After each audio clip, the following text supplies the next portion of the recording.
Hammaga salom. Bugun men juda ham xursandman va nimaga xursandligimni video davomida bilib olasizlar. Bugun men ozgina rasm ustida ishlaydigandim va eskizni boshlagandim. Shu vaqtda menga dostavka kelib qoldi. Dadam.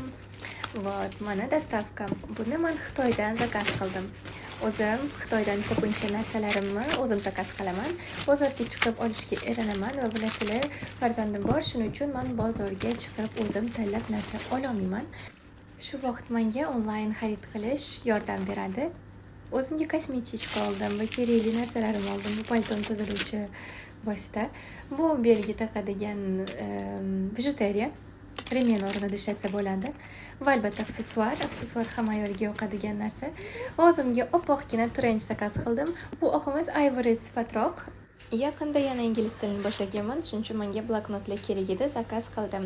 Va albatta dars vaqtida uyda suv, bu ichimliklarimni ichish uchun stakan zakaz qildim, juda ham mustahkam. Endi kiyimimni kiyib ko'ramiz. Bu meni yoqtirgan rangim, men oq rangni juda ham yaxshi ko'raman va oq trenchni juda ham xohlagandim. Juda ham yoqdi, kачествоsi prям super keldi. Shunaqa ham xursandman, bu yerda videoda ko'rib turibsizlar. Bugun meni xursand qilgan narsa shu edi. Hammaga omad, obuna bo'lishni unutmanglar.